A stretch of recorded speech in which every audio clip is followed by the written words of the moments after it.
every day I get sick, like literally all the time. They have to spend money on me, and I don't have anything to give back to them, you know. I felt like people didn't love me. I felt like I was burden to everyone. And all that I could think of was all the negative things in my life. I didn't see any positivity, you know, within me. I could think about the issues I have, you know, with school, with, you know, this whole situation, with my love life. All these things were eating me up, you know, from the inside. They were eating my brains out. But gladly, the lockdown was a bit eased, so we were able to move.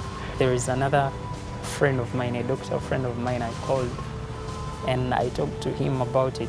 And I searched on the net about the symptoms I had by then, and it showed that I have many anxiety disorders, you know. I used to fear people. I used to, like, even the people that I know, I used to fear them, fear talking to anyone. Like, my heart, I could always feel my heart pumping, you know, like at a terrible speed. It was so bad that I could feel it, like it was pain, like physical pain, like something was piercing it, you know, from the inside. There were some antidepressants that he prescribed for me that I should take. So I started taking these drugs.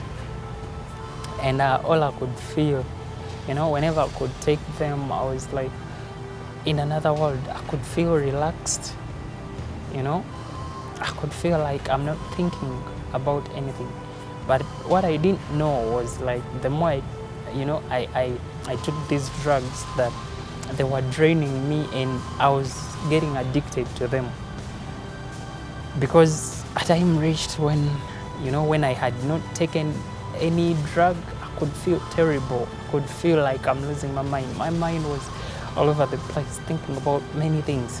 When we went back to school, I could always feel lonely, you know, even around friends. I could feel that I'm alone, you know. I could get bored when I'm surrounded with people, but inside my head, I'm like, I'm bored. This is not something I want, or this is not where I want to be.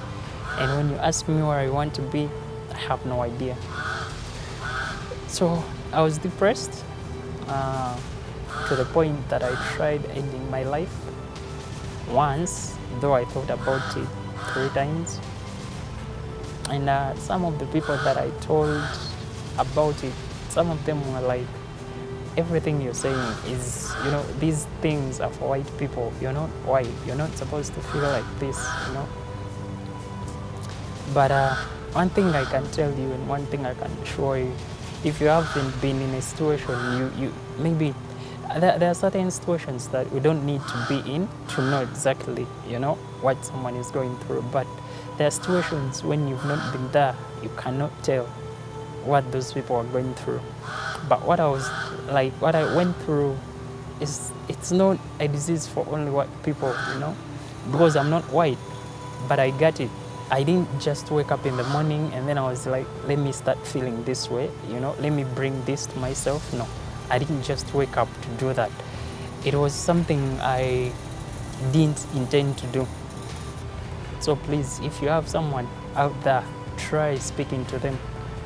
Try talking to someone, you know. You can be helped. Speaking to someone can be like, can help solve a problem, just speaking.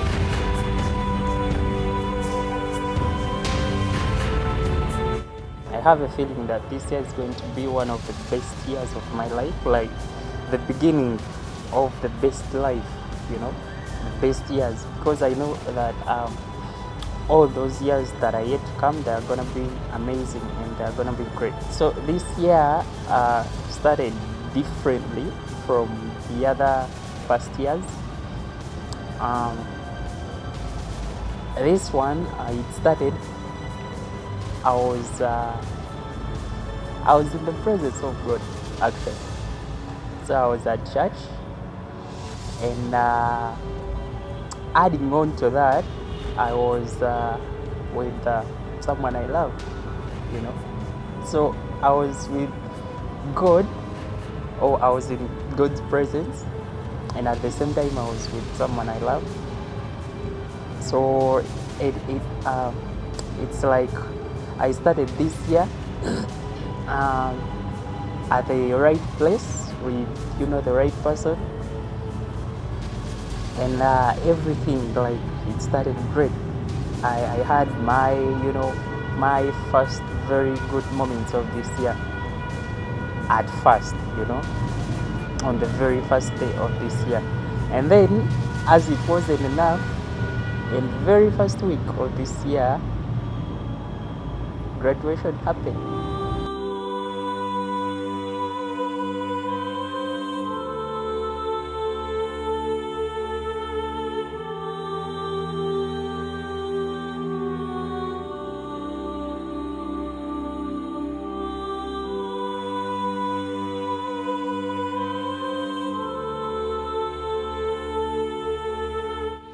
The whole point of this testimonial, it was graduation.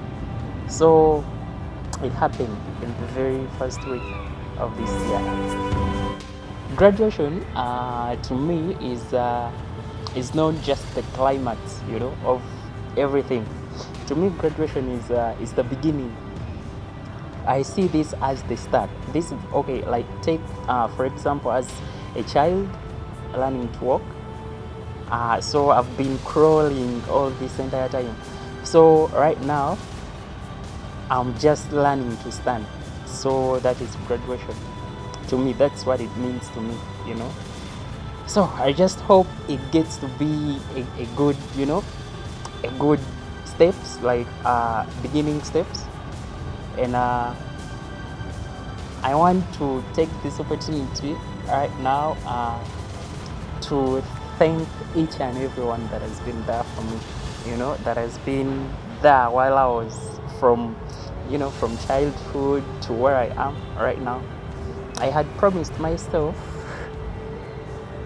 back then that I would go in church, because actually church has done greatly to me, has done great things concerning my spiritual life. So I was like, I would go to church and give a testimony in front of all these people, after graduation. But, well, as you know, sometimes things don't go as we plan.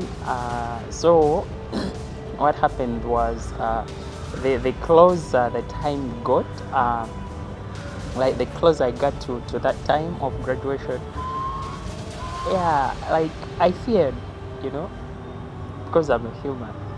So I feared, but this, what I'm doing right now, I know that this testimony is going to be watched by many people, like millions of people. So by that, I would have given my testimony, in front of people. So that's why I'm not going to do it in church. So I decided to do this.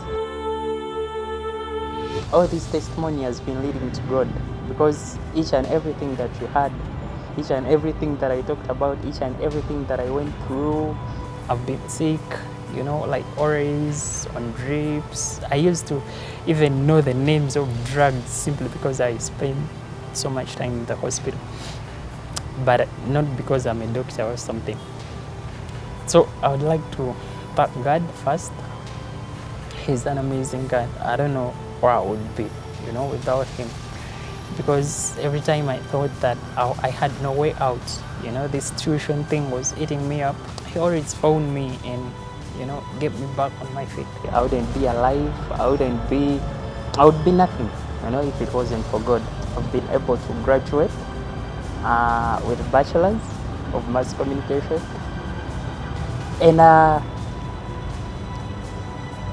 what is really an amazing thing about it, and a really good thing about it, is that I graduated, but when I'm also working, isn't that amazing?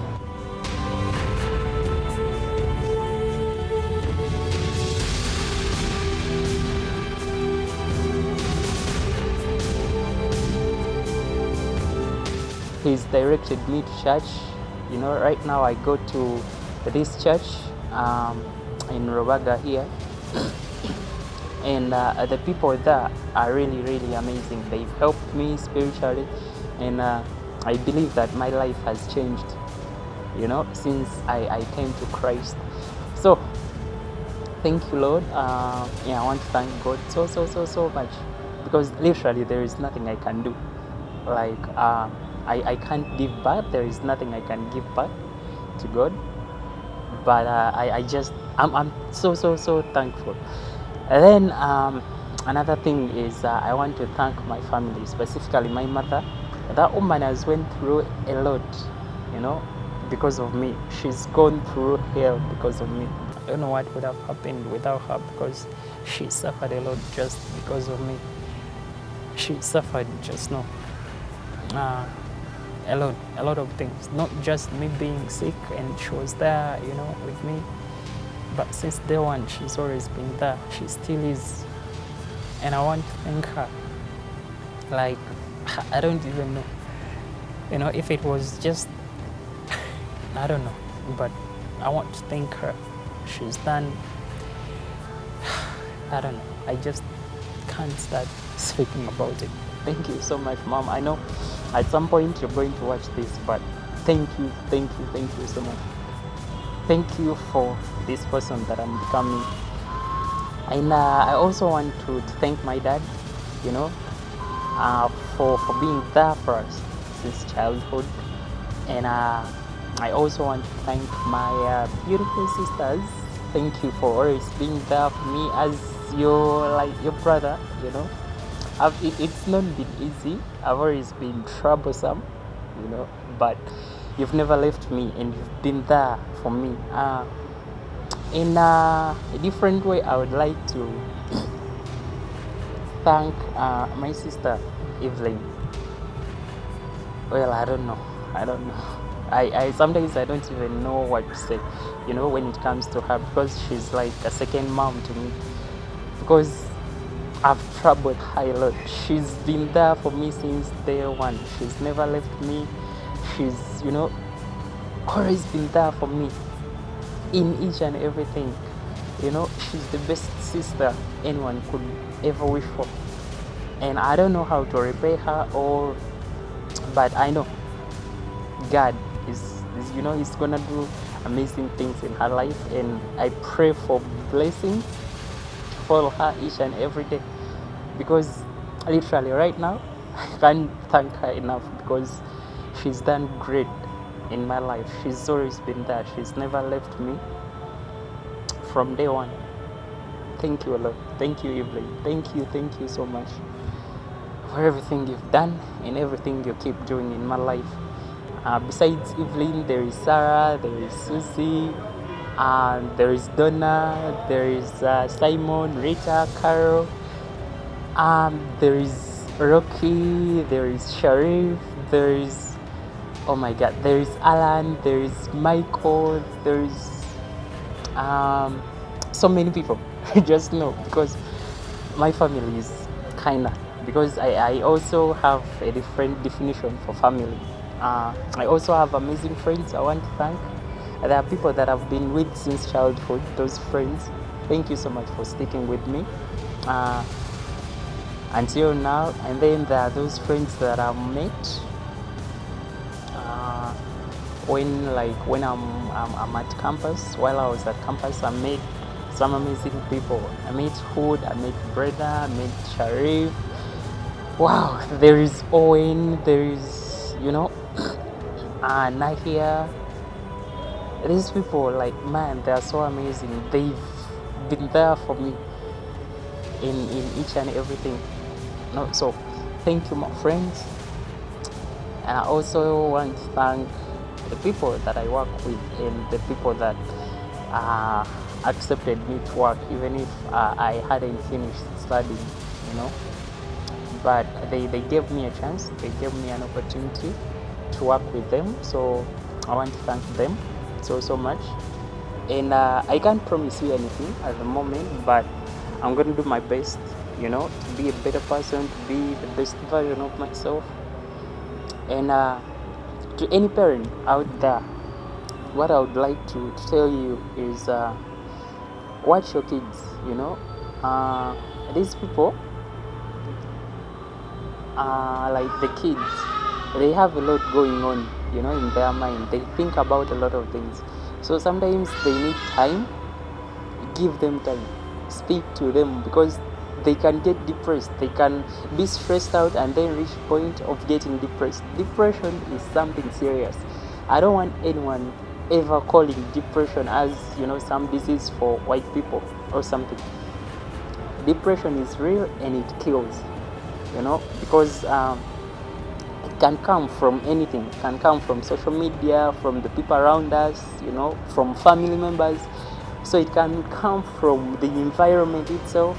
But still, don't forget to pray. Like, don't forget to talk to God, because actually without Him you cannot do anything. Because for me, I wouldn't have I wouldn't have been here if it wasn't for God.